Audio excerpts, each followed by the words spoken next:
Buenos días, mi nombre es Laura Castro Santos y voy a presentar mi tesis doctoral que lleva por título Metodología para la evaluación económica de parques eólicos offshore flotantes a través del análisis del coste de las fases de su ciclo de vida. En primer lugar, se va a explicar cuál es la principal motivación de la presente tesis. A continuación, se van a estudiar una serie de antecedentes o estudios previos que se han realizado sobre el tema a tratar y se van a establecer cuáles son los principales objetivos de esta tesis. El objetivo principal va a estar sustentado por tres objetivos secundarios, los cuales van a ser desarrollados en la metodología, la cual también estará dividida en tres partes para cada uno de estos objetivos secundarios. A continuación se llevará a cabo la implementación de dicha metodología y la aplicación a un caso práctico concreto que va a ser para la costa gallega. Finalmente, se establecerán una serie de conclusiones y futuras líneas de investigación sobre aspectos que quedan pendientes en la presente tesis. La contribución de energías renovables a la producción de electricidad en el año 2011 era de cerca del 30% en España, de los cuales el 15% era energía eólica terrestre y el 11% hidráulica. Además, en este contexto, Galicia contaba con el 53% de energía renovable, de los cuales el 27% era eólica terrestre y el 24% hidráulica. Sin embargo, la Unión Europea estableció en el año 2009, mediante una directiva, que para el año 2011 esta contribución tendrá que pasar a ser en todos los países miembros del 40%. Por ello, para aumentar en un 10% este porcentaje, se debe recurrir a conocer cuáles son las principales fuentes de energías renovables, de las cuales se pueden destacar dos tipos principales, la energía terrestre y la energía marina. Como se ha dicho, para el caso de España y en concreto de Galicia, la energía eólica terrestre es la que presenta mayor porcentaje, por ello la eólica offshore va a ser el tema a tratar en la presente tesis. En relación con el porcentaje de potencia instalada, España cuenta con ocupa el segundo lugar en Europa con un 23%, seguida de Alemania, y el cuarto lugar en el mundo con un 9,1% después de China, Estados Unidos y la propia Alemania. Sin embargo, si nos fijamos en la eólica marina, España no entra en el reparto, siendo Reino Unido, Dinamarca y Países Bajos los países que lideran este sector. Además, en lo relativo a la eólica flotante, existen algunas iniciativas de prototipos a escala, como puede ser el caso de Noruega, Portugal y Suecia. Por tanto, en la actualidad, la energía eólica marina está formada fundamentalmente por tecnología fija, es decir, que está formada por un aerogenerador sustentado sobre una plataforma que está directamente colocada sobre el lecho marino. Pero esta plataforma, de todas las plataformas instaladas de este tipo, de tipo fijo, el 89% son monopilotes y jackets, y el resto son trípodes, tripilotes y otros tipos de sistemas, pero en mucha menor medida. Esta tecnología fija se ubica fundamentalmente en aguas poco profundas, normalmente entre 20 y 40 metros de profundidad, y en Europa está ubicada fundamentalmente en el Mar del Norte, que, como se dijo antes, esta tecnología está liderada por Reino Unido, Dinamarca y Países Bajos. Sin embargo, como la mayor parte del planeta presenta elevadas profundidades, en el futuro deberá de tenderse hacia los sistemas de generación de tipo flotante, es decir, para profundidades superiores a las que se hacen actualmente. En este sentido, también estarían formados por el aerogenerador, sustentado sobre una plataforma flotante y también por amarres y anclajes. De este tipo de plataformas existen tres tipos fundamentales, que son la semisumergible, la SPAR y la TLP. Actualmente existen dos prototipos a escala que merece la pena mencionar, que son el WindFloat, que fue instalado, es una plataforma semisumergible que fue instalada en Agusadoura, en Póvoa de Varzim, en Portugal, por Energías de Portugal y Principal Power en el año 2011, y el Hywind, que fue instalado cerca de Bergen, en el sur de Noruega. Es una plataforma de tipo SPAR y fue instalada en el año 2009 por Statoil. Por tanto, las principales motivaciones de la presente tesis es que existe una normativa europea que es favorable al uso de energías renovables. Además, actualmente existe un gran desarrollo de energía eólica marina fija. Sin embargo, como la mayor parte del planeta presenta elevadas profundidades, el futuro tenderá hacia sistemas de generación de tipo flotante, los cuales en la actualidad se encuentran en un desarrollo muy incipiente y por ello el cálculo de sus costes es complicado, es bastante difícil. Además, cabe destacar la importancia que tendría el conocimiento de cuáles son las principales variables y en qué medida intervienen en el proceso de implantación de un parque eólico marino flotante.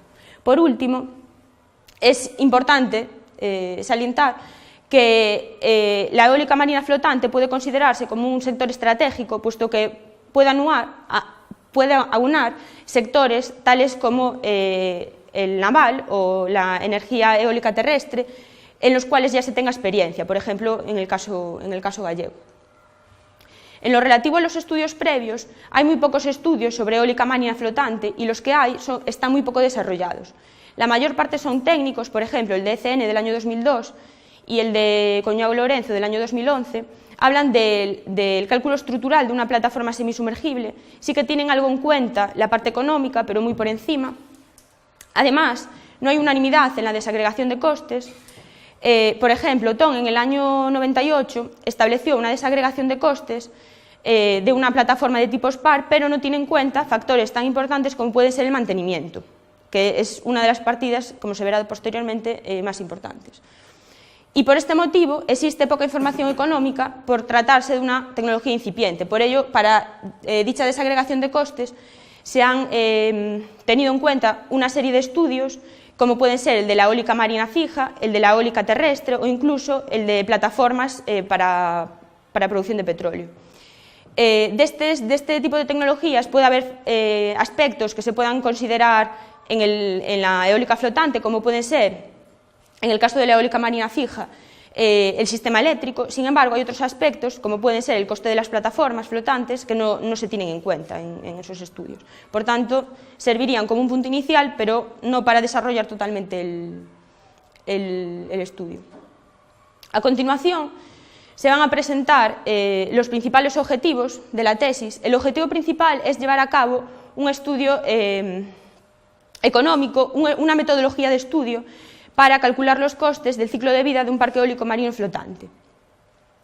Sus principales características, entre ellas cabe destacar que este estudio esta metodología vale para cualquier entorno geográfico, es decir, con sus particulares características medioambientales, por ejemplo, de altura de ola, periodo de ola, de recurso eólico, parámetro de escala del viento, parámetro de forma del viento, condiciones batimétricas, es decir, de profundidad, geotécnicas, de distancia a la costa, de distancia a puertos y astilleros próximos, y además unos aspectos técnicos y económicos, los cuales en la mayoría de los estudios no se han tenido en cuenta.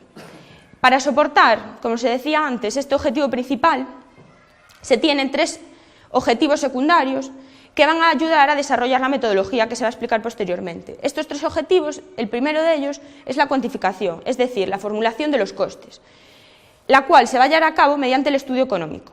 En segundo lugar, se van a obtener los parámetros económicos, es decir, los parámetros de tasa interna de retorno, valor actual neto, periodo de recuperación, coste nivelado de la energía y coste de la potencia, los cuales se van a desarrollar mediante la herramienta de mapas económicos. Y finalmente se va a obtener la zona, porque muchas veces, aunque una zona geográfica dé buenos parámetros económicos, después en esa zona pueden no poder instalarse, por algún motivo, de una serie de restricciones, parques eólicos en esa zona, por ejemplo, porque hay un canal de navegación o una falla sísmica, etc.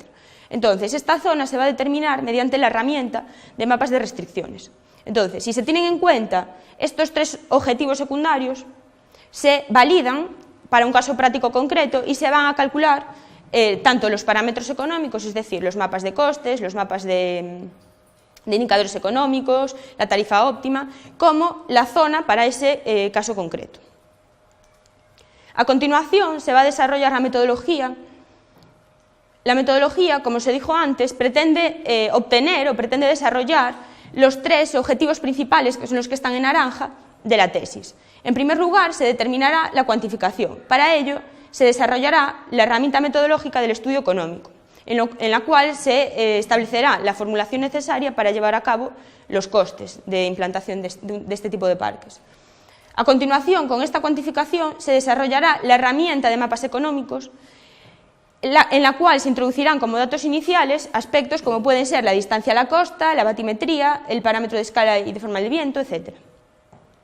Con esta herramienta de mapas económicos se calculan los parámetros económicos, es decir, los mapas de casos o alternativas de estudio, los costes y los indicadores económicos. Y además, si se tienen en cuenta estos indicadores económicos con la zona, es decir, el área que se obtuvo de la herramienta de mapas de restricciones, se van a obtener los mapas económicos con restricciones.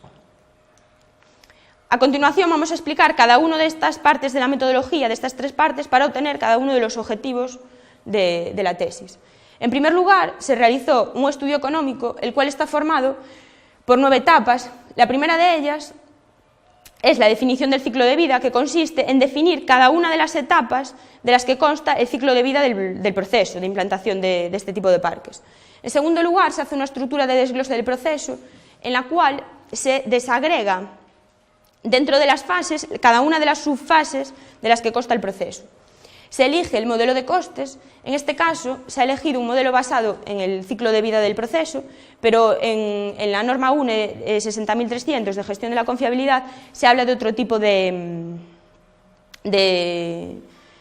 cuestiones, como pueden ser tener en cuenta los costes de adquisición y los costes de propiedad. Se hace una estructura de desglose de costes inicial, es decir, se asocia cada una de las fases que se definieron en las etapas 1 y 2 a cada uno de los costes que se van a desarrollar. Se definen cuáles son las variables de las que dependen los costes. Las variables se van a definir como dependientes de las características generales del parque, como pueden ser la profundidad, el recurso eólico, entre otras. Las que son dependientes de las características particulares del parque, como puede ser la potencia unitaria de cada aerogenerador, o las que son independientes de las características del parque, como por ejemplo los impuestos, el impuesto de sociedades.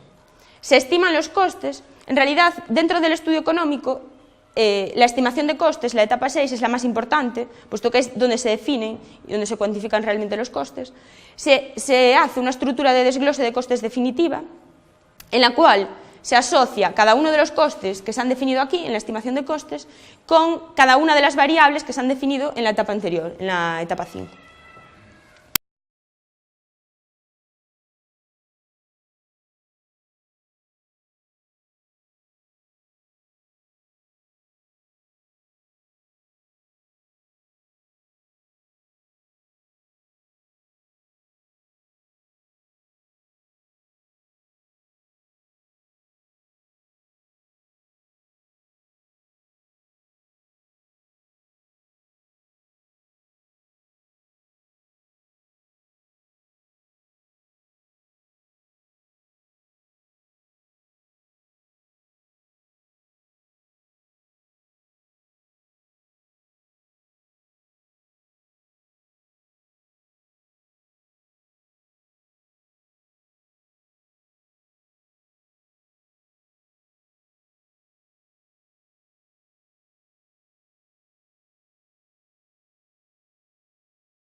La presente tesis era determinar los parámetros económicos. Para ello se ha desarrollado la herramienta de mapas económicos, la cual está formada por 4 etapas. En la primera de ellas se definen cuáles son los casos y cuáles son las variables de estudio. Entre los casos tenemos casos constantes dependientes de la plataforma, como pueden ser el tipo de modelo de plataforma, si existe o no existe superficie de almacenamiento en el puerto o en el astillero para los aerogeneradores, si existe o no existe calado suficiente en el astillero o en el puerto para que salgan remolcados, etc. Otros que son constantes e independientes de la plataforma, que se explicarán posteriormente. Los casos variables, como pueden ser el tipo de amarre, el tipo de anclaje, el tipo de configuración eléctrica, entre otros. Después se definen las variables, que pueden ser dependientes del emplazamiento, por ejemplo, la altura de ola, el periodo de ola, la profundidad, dependientes de la estrategia, el número de aerogeneradores y la tarifa eléctrica, y dependientes del caso, que son los que vienen de los casos anteriores. Si se junta toda la etapa 1, se obtienen los 3 parámetros económicos fundamentales, que van a ser, en primer lugar, en la etapa 2 se hacen los costes, es decir, se calcula el coste para cada punto de la geografía y se obtienen los mapas de costes. A continuación, se calcula qué alternativas o casos de estudio dan lugar a costes máximos, a costes mínimos y a costes medios. Y con ellos se calculan los mapas de casos variables. Si se introducen estos mapas de casos variables o de alternativas variables con la energía producida para cada punto de la geografía, se obtienen los mapas de indicadores económicos, es decir, los mapas de TIR, los mapas de Band, de periodo de recuperación, etc. En último lugar, el último objetivo de la tesis era determinar la zona. Para ello se ha desarrollado la herramienta de mapas de restricciones, la cual está formada fundamentalmente por cuatro módulos. El primero de ellos es el módulo de cálculo de las restricciones generales, que en realidad es el que da directamente la zona. Si a este módulo se le quieren añadir, si a esta zona se le quieren añadir restricciones a mayores de puertos y de astilleros, se podría hacer con el segundo módulo, obteniéndose la zona con puertos y astilleros, y además, paralelamente a esto, se podrían hacer dos cálculos. En primer lugar, el número de aerogeneradores y, bueno, más bien, el número de parques para un número de aerogeneradores concretos, que caben en un área determinada. A continuación, se va a llevar a cabo la implementación de dicha metodología.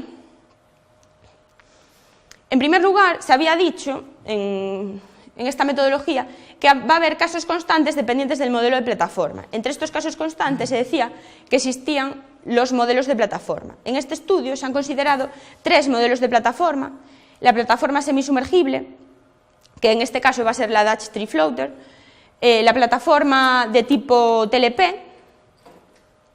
que es la del MIT, y la plataforma de tipo SPAR, que también es la del MIT. También se han considerado los casos variables. Los casos variables son referidos a todas estas alternativas. Destacan la subestación, que se ha estudiado su instalación en mar o su instalación en tierra, el material de amarre, cadena, cable o fibra sintética, el tipo de anclaje, ancla de arrastre, pilote, ancla de gravedad y ancla de plancha. La instalación, se han considerado 4 tipos diferentes de instalación. La instalación mediante transporte mojado, tanto de aerogenerador como de plataforma, la instalación mediante transporte mojado de la plataforma y transporte seco del aerogenerador mediante barcaza y grúa sin capacidad de carga. El tercer tipo es el transporte seco, tanto de aerogenerador como de plataforma, y la instalación con grúa sin capacidad de carga, el transporte mediante barcaza. Y el cuarto tipo es el transporte y la instalación también secos, pero en grúa con capacidad de carga.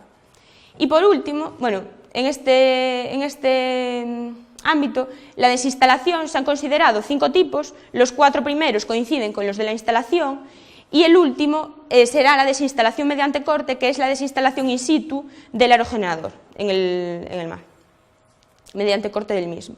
Se han considerado varias disposiciones de amarre, no tensionadas y tensionadas. Entre las no tensionadas están las de tipo trans, de tipo slack, a 90 grados y a 45 grados, y la configuración eléctrica de 2 tipos se ha considerado en cadena y en estrella. Además, se ha llevado a cabo un estudio técnico preliminar en el cual se han dimensionado los cables eléctricos, el amarre y el anclaje. Y todo ello permite calcular el coste de fabricación de los cables, del amarre y del anclaje. En concreto, para el cálculo del amarre y del anclaje, se han determinado cuáles son las cargas que actúan sobre amarre y sobre anclaje, se ha establecido cuál es la tensión característica, la resistencia del material o del elemento en cuestión y a continuación se ha comprobado si verifica la ecuación. Si la verifica, entonces ya está dimensionado y se puede calcular el coste de fabricación. Además, se ha llevado a cabo un pequeño y preliminar estudio de fiabilidad en el cual se ha calculado la probabilidad de fallo y con esta probabilidad de fallo se ha calculado el coste de explotación o de mantenimiento correctivo de amarres y de anclajes. Si se juntan todas estas alternativas de estudio, se tienen más de 13 millones de alternativas. Por ello, existen una serie de casos o alternativas de estudio que se han considerado menos importantes a la hora de determinar la implantación, la metodología de la implantación. Se va a considerar suelo no cohesivo, es decir, de tipo arenoso, no va a existir plataforma de alojamiento para los de mantenimiento, el izado se va a realizar mediante 6 izados, la instalación del amarre y del anclaje mediante un buque HV y la instalación de la subestación mediante barcaza y grúas sin capacidad de carga y el mantenimiento preventivo empleando un helicóptero. Si se consideran constantes todas estas alternativas, se ha reducido el número de alternativas a cerca de 12.000 alternativas.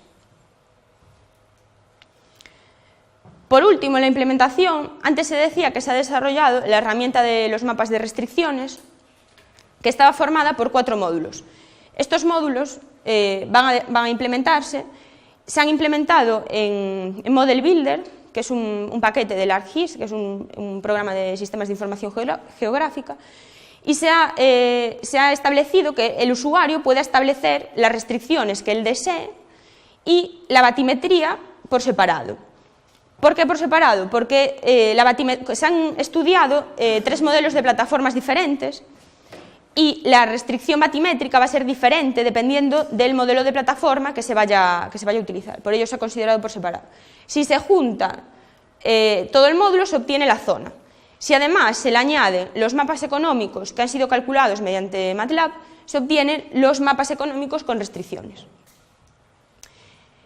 Si a estas restricciones o a esta zona se le quieren añadir las restricciones de puertos y astilleros, también se ha implementado mediante el segundo módulo, se selecciona el campo del puerto y del astillero, es decir, se puede tener un listado de todos los puertos y astilleros de una determinada zona geográfica, por ejemplo Galicia, y con cada campo que nos interese. Por ejemplo, el tonelaje de las grúas, la superficie de almacenamiento para ver si existe espacio para almacenar los aerogeneradores, el calado que existe para remolcar la plataforma, entre otros. Y se reclasifica ese campo, es decir, se establece cuál es el valor límite para ese campo. Además, se puede seleccionar también la distancia, es decir, desde el puerto o desde el astillero se traza una circunferencia y el parque va a poder estar instalado dentro de esa zona de acción del puerto del astillero. Si se hace todo este módulo, se obtiene la zona ya con puertos y astilleros, y si a esto se le añaden los mapas económicos, se obtienen los mapas económicos con puertos y astilleros. Por último, en la herramienta de mapas de restricciones se tienen otros 2 módulos, el primero de los cuales calcula el número de aerogeneradores. En el módulo anterior se obtuvieron las áreas permitidas. Esas áreas permitidas se les calcula el área, es decir, que es el área del polígono, y se divide entre el área que ocupa un aerogenerador. Si se hace la división, se obtiene el número de aerogeneradores que entran en una zona permitida. Por otro lado, independientemente de esto, se puede calcular el número de parques que entran en una superficie determinada. De la misma forma, sería el área del polígono entre, en este caso, el área que ocupa un parque eólico marino flotante. Es decir, se usaría la misma fórmula que aquí, pero añadiendo el número de aerogeneradores en la división. Después de desarrollar la metodología y la implementación, se va a estudiar se va a aplicar dicha metodología a un caso práctico concreto que va a ser la costa gallega. Se han tomado datos de Meteogalicia relativos a viento, parámetro de escala, parámetro de forma, velocidad a la altura del anemómetro, de olas, altura de ola, periodo de ola, batimétricas, es decir, de profundidad,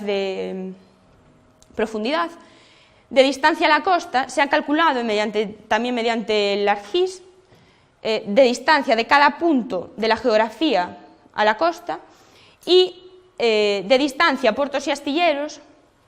En puertos y astilleros se han considerado dos estrategias: la estrategia de instalar el puerto y el astillero en Ferrol o de instalar el puerto y el astillero en Vigo. En esta presentación solo se va a desarrollar el caso de Ferrol, porque es el que da mejor económicamente, puesto que los mejores datos de viento y, por tanto, mayores valores económicos dan cerca de Ferrol. Por ello, aunque en la tesis se ha desarrollado también para el caso de Vigo, en este caso se van a desarrollar solo para Ferrol. Se han considerado también tres tarifas diferentes: la que estaba en vigor en enero de 2012, la de 2012, que bajó porque esta se consideraba la tarifa del mercado, y la que rige actualmente, que es de 148.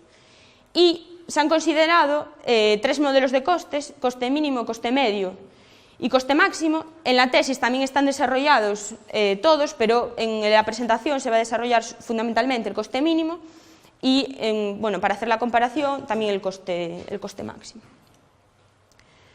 Entonces, entre los primeros resultados que se obtienen de esta tesis se encuentran los casos o alternativas de estudio que van a ser independientes de la plataforma o dependientes de la plataforma.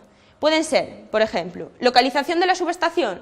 Se va a instalar la subestación en mar, porque aunque la sección del cable sea mayor, el número de cables que van hacia la costa es menor y, por tanto, económicamente compensa. Lo mismo ocurre con la configuración eléctrica, que va a tener lugar en cadena. Es decir, en cadena la sección del cable va aumentando conforme se aproxima a la subestación. Sin embargo, la longitud del cable es menor, por tanto, también da menores costes. La desinstalación mediante el sistema mediante corte, que era la desinstalación in situ del aerogenerador.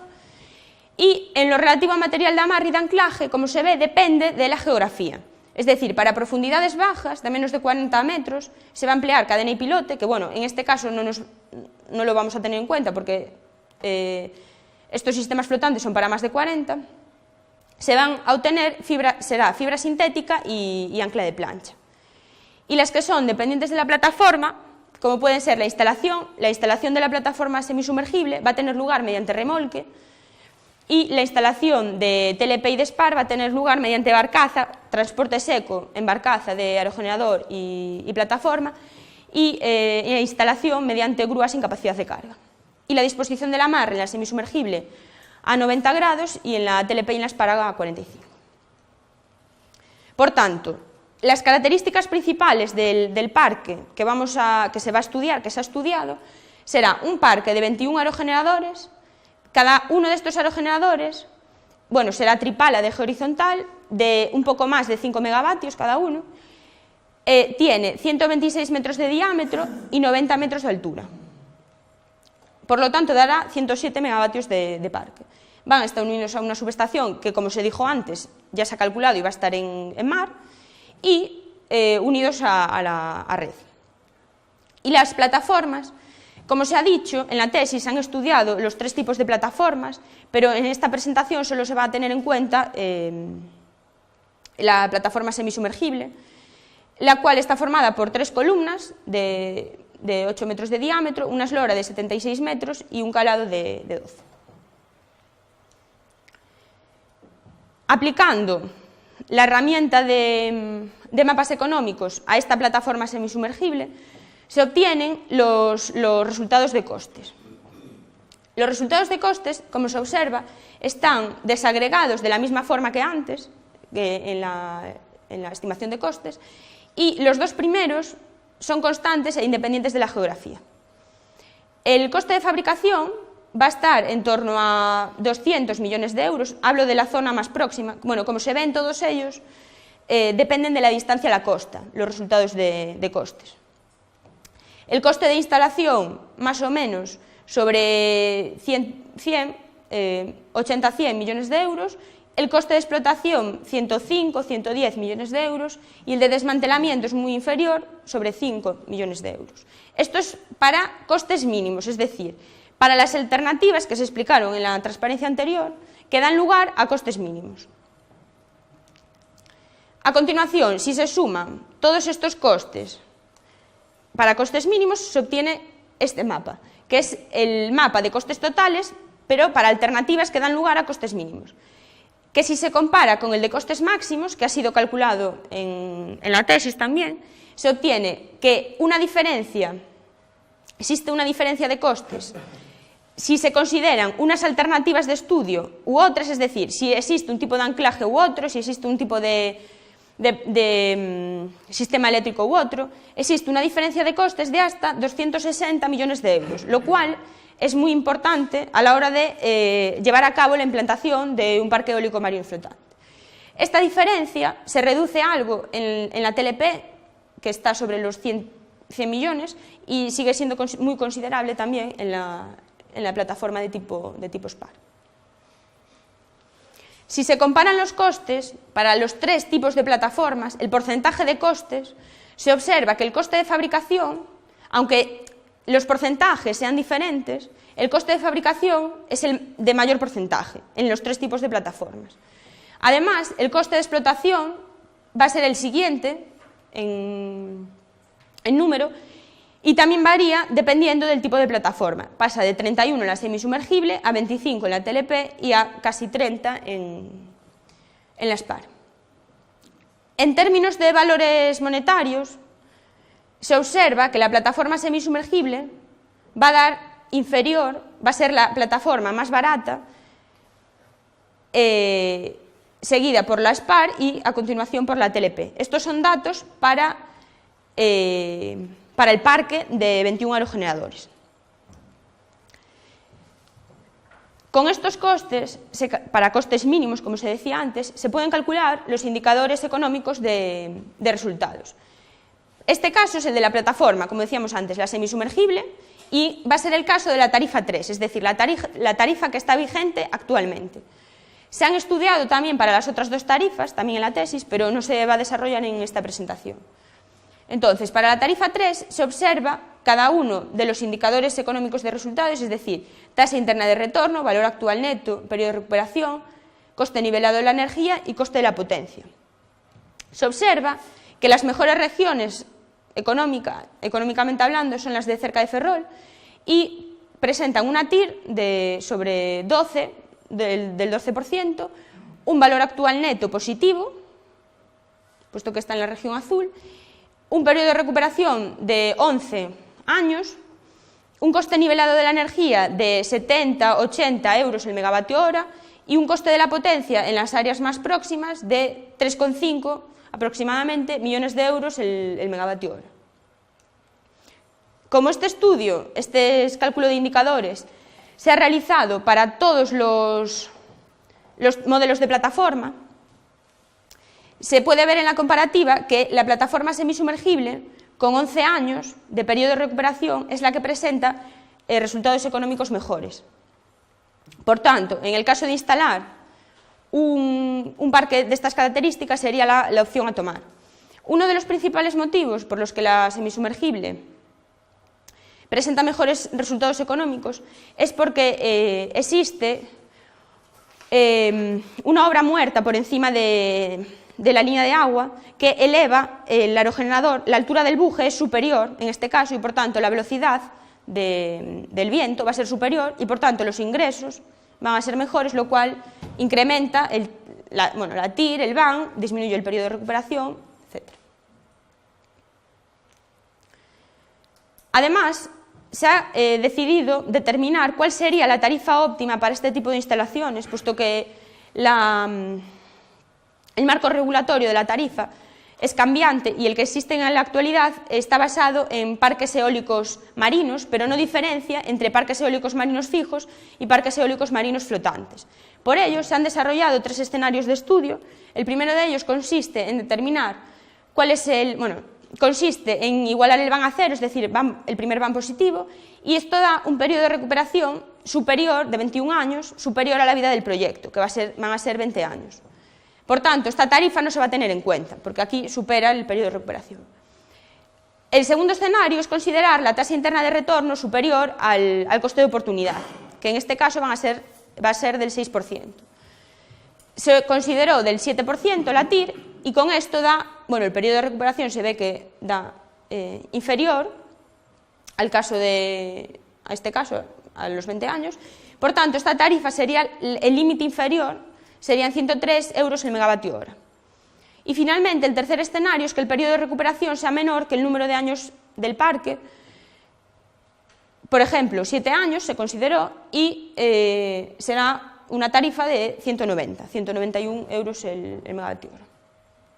Por tanto, la tarifa óptima para parques eólicos marinos flotantes deberá estar situada entre 103 y 190 euros el megavatio hora. Si a estos datos económicos se le añaden las restricciones, se decía antes que se iban a obtener los mapas económicos con restricciones. Las principales restricciones que se han considerado van a ser las zonas no aptas del estudio estratégico del litoral español para implantación de parques eólicos marinos. Además, la batimetría, este es el caso de la semisumergible, pero para cada plataforma la restricción batimétrica cambia, que se ha considerado entre 62 y 1000 metros, y una serie de restricciones generales, las cuales podrían ser estas u otras, esto es un ejemplo solo para la metodología general, y algunas de las cuales ya coinciden con las zonas no aptas. Por ejemplo, las zonas de navegación se ve que coincide con las zonas no aptas. Por ejemplo, los caladeros, las fallas sísmicas, las zonas rocosas para los anclajes, etc. Si se suman todas estas restricciones, se obtienen el mapa de áreas permitidas para instalación de parques eólicos marinos flotantes en el caso gallego. Si a estas áreas se le añaden restricciones relativas a puertos y astilleros, se han considerado varias restricciones. En primer lugar, que los puertos van a tener un calado superior a 12,5 para que la plataforma semisumergible pueda ser remolcada desde el puerto. Que el área de almacenamiento para aerogeneradores sea superior a 135.000 metros cuadrados. Que la distancia al puerto, lo que se decía antes del radio de acción donde se pueden instalar los parques, sea inferior a 100 kilómetros, y en el caso de los astilleros, también que el calado sea mayor de 12,5 y que la distancia desde el astillero sea menor de 100 kilómetros. Con todas estas restricciones de puertos y astilleros se obtienen las áreas permitidas teniendo en cuenta puertos y astilleros, las cuales van a tener un área más reducida, puesto que se reduce el área relativa a la distancia desde el astillero en sección circular. Además, en el módulo 3, se decía que en el módulo 3 se podía calcular el número de aerogeneradores. La herramienta que se ha diseñado calcula las áreas permitidas. Entonces, estas áreas permitidas se dividen en polígonos. Y estos polígonos se puede calcular el área que ocupan. Por tanto, se puede calcular el número de aerogeneradores. Por ejemplo, para este punto azul, este área, entran 51 aerogeneradores. Obteniendo una media de todos, por ello se ha tomado 21 aerogeneradores para el parque concreto.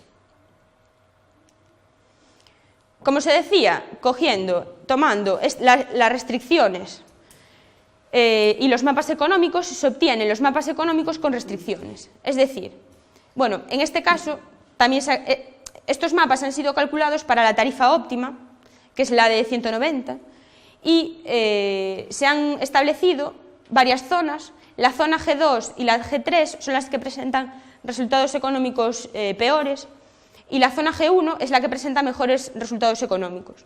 Se observa en la tabla una comparativa de los tres modelos de plataformas. En esta zona G1, ¿no?, que es la mejor económicamente, y se obtiene que el periodo de recuperación para el caso de la semisumergible y la tarifa óptima, es decir, la de 190, esa que se calculó antes, sería de 7 años de periodo de recuperación, frente a los 11 de la TLP y los 8 de la SPAR. Este periodo de recuperación es uno de los datos más relevantes a la hora de tener en cuenta este estudio, puesto que pueden, si fuera 15 años de periodo de recuperación o 20 años, podría inventarse otra tecnología renovable que pudiera implantarse, y entonces no se habría amortizado el coste total de la inversión, se empezarían a hacer otro tipo de tecnologías. Finalmente, se ha desarrollado un análisis de sensibilidad en el cual se ha tenido en cuenta cuáles son las variables de entrada y se han tenido en cuenta una serie de variables de salida que van a ser cada uno de los casos de los que está formado la implantación del parque y cada uno de los indicadores económicos de resultados que se han tenido en cuenta. Entonces, se han analizado una serie de variables, muchas más que estas. Aquí es un resumen. En el caso de los costes, se observa que la variable que influye mayormente es el número de aerogeneradores, que influye en todos ellos. Además, el coste unitario del aerogenerador, que es de casi el 25%, y la distancia a la costa, para el caso del coste de instalación, puesto que la instalación va a depender de que los buques vayan y vengan al parque. Y además del diámetro del rotor, porque el diámetro del rotor es en realidad el que determina la distancia entre los aerogeneradores. Además, en el caso de los indicadores económicos, se obtiene que el parámetro fundamental va a ser el parámetro de escala del viento, es decir, el recurso eólico, el que marca el recurso eólico, que va a influir en todos ellos. Por ejemplo, si aumenta el parámetro de escala del viento, es decir, si aumenta la velocidad del viento, va a aumentar la tasa interna de retorno, va a aumentar el VAN, un 73%, y va a disminuir, es decir, mejores valores, el periodo de recuperación de la inversión. También depende de la tarifa, es otro de los factores determinantes, por ello un régimen tarifario inestable no es conveniente. También influye en la misma medida, si aumenta la tarifa aumenta la rentabilidad y si disminuye, disminuye la rentabilidad. Y el coste unitario del aerogenerador, el porcentaje financiado, el coste de oportunidad y también el número de aerogeneradores, aunque en menor medida, puesto que los dos que más influyen son el parámetro de escala del viento y la tarifa. Por tanto, los parques tipo o las zonas tipo que presentan mejores resultados económicos para la tarifa que se ha establecido, la tarifa óptima, serán estas zonas, las cuales, como se ve, están próximas al área de Ferrol. Aquí estarían los parques. El parque estará formado podría estar formado, este es un ejemplo, por 21 aerogeneradores, plataformas semisumergibles, con un periodo de recuperación de 7 años y una TIR de hasta el 14%. Y estarán enlazados con tierra y de tierra van a la red. Finalmente, se van a exponer cuáles son las principales conclusiones de la presente tesis y cuáles podrán ser las futuras líneas de investigación sobre este tema que nos han tratado en este trabajo.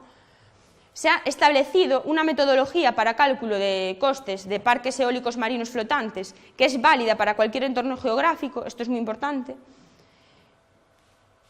Entre las conclusiones de esta metodología se establece que se han cuantificado y se han formulado los costes. Se ha elaborado una herramienta para implementar dichos costes y, además, los indicadores económicos de resultados, y se ha elaborado también la herramienta para, una vez se tienen esos indicadores económicos, determinar qué zonas serían las óptimas, porque no en todas las zonas se puede instalar un parque.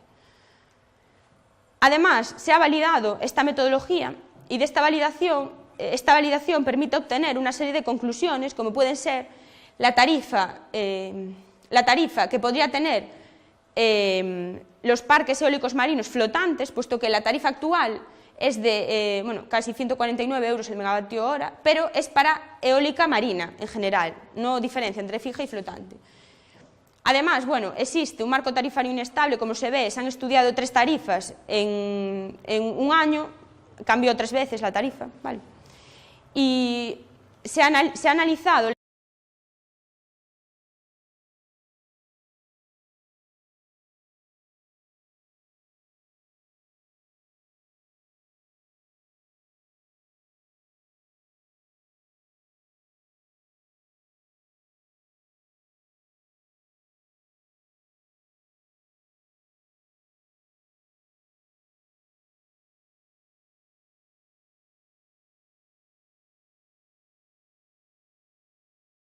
para el parque de 21 aerogeneradores se ha establecido un coste, dependiendo del tipo de plataforma, de 350 millones de euros para el caso de la semisumergible, seguido por la SPAR con 370 y la TLP con 440. Para el caso concreto de Galicia, pero no nos olvidemos que la metodología es general para cualquier entorno geográfico, para este caso concreto se podrían establecer dos áreas donde los resultados para esta tarifa serían de 7 años y 14% de rentabilidad. Y se han analizado los indicadores económicos teniendo en cuenta la tarifa actual, de los cuales se puede destacar que la plataforma semisumergible con 11 años de periodo de recuperación va a ser la más rentable y la que antes se recupere la inversión en este contexto. Además, se han determinado las variables más influyentes de un parque de este tipo, de la implantación de un parque de este tipo. Para el caso de los costes, el número de aerogeneradores y el coste unitario del aerogenerador, y para el caso de los indicadores económicos de resultados, el parámetro de escala del viento, es decir, el recurso eólico y la tarifa, van a ser las variables más influyentes. Finalmente, entre las futuras líneas de investigación, se podría optimizar el sistema de costes teniendo en cuenta un dimensionamiento también de las plataformas, de cada una de las plataformas, puesto que en esta tesis se han considerado 3 plataformas fijas que ya estaban diseñadas. Se podría estudiar el árbol de fallos detallado de cada uno de los componentes, puesto que aquí se ha realizado un estudio previo, y bueno, para afinar el coste de mantenimiento de los mismos, se podría fusionar la herramienta de mapas económicos que se ha desarrollado en MATLAB con la herramienta de mapas de restricciones que se ha desarrollado en ArcPython o Python. Entonces se podrían introducir las fórmulas de costes en el ArcPython y diseñar un display que permita hacerlo de forma más fácil, y también desarrollar esta metodología, una parecida, para otro tipo de tecnologías de energías marinas, como pueden ser la energía undimotriz o energía de las olas. Y bueno, si tienen alguna duda.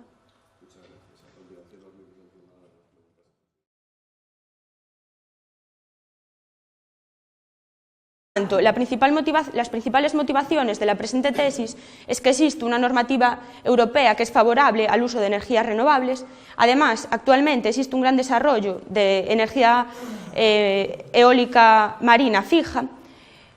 Sin embargo, como la mayor parte del planeta presenta elevadas profundidades, el futuro tenderá hacia sistemas de generación de tipo flotante, los cuales en la actualidad se encuentran en un desarrollo muy incipiente, y por ello el cálculo de sus costes es complicado, es bastante difícil.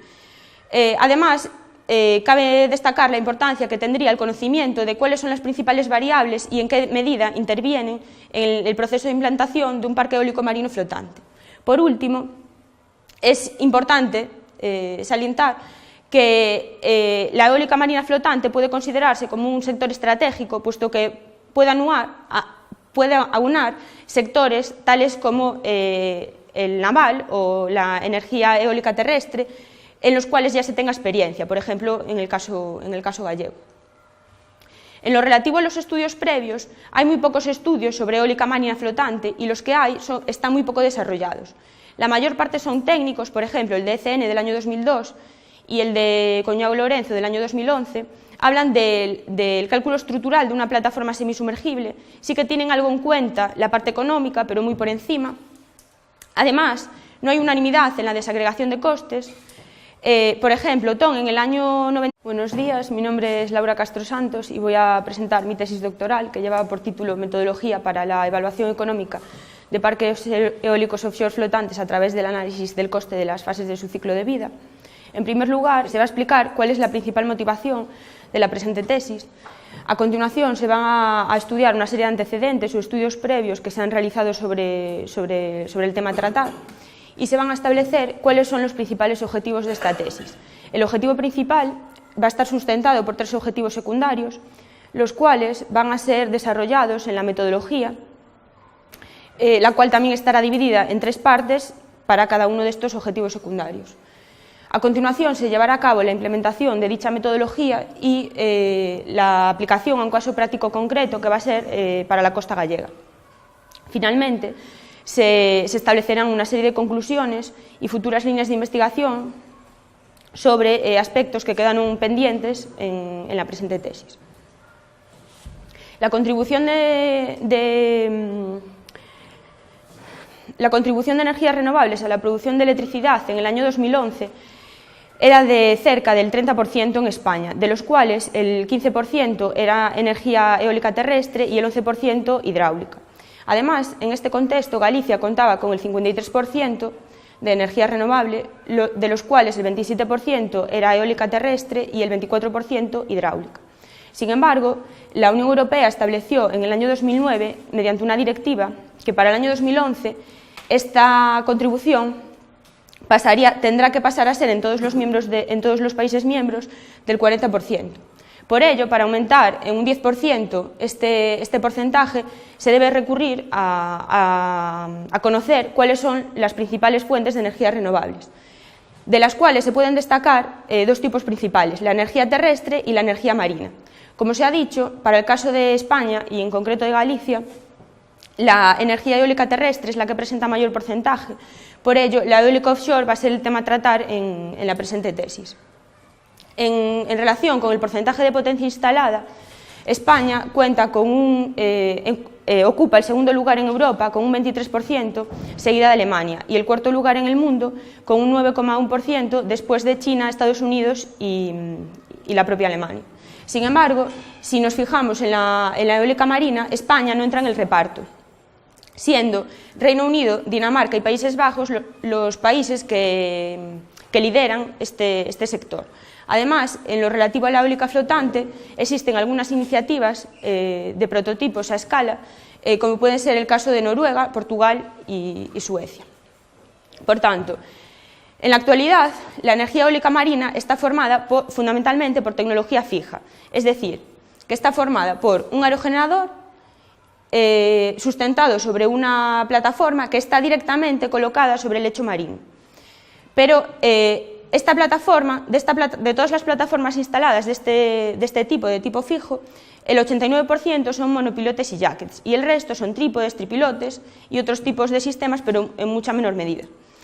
Esta tecnología fija se ubica fundamentalmente en aguas poco profundas, normalmente entre 20 y 40 metros de profundidad, y en Europa está ubicada fundamentalmente en el Mar del Norte, que, como se dijo antes, esta tecnología está liderada por Reino Unido, Dinamarca y Países Bajos. Sin embargo, como la mayor parte del planeta presenta elevadas profundidades, en el futuro deberá de tenderse hacia los sistemas de generación de tipo flotante, es decir, para profundidades superiores a las que se hacen actualmente.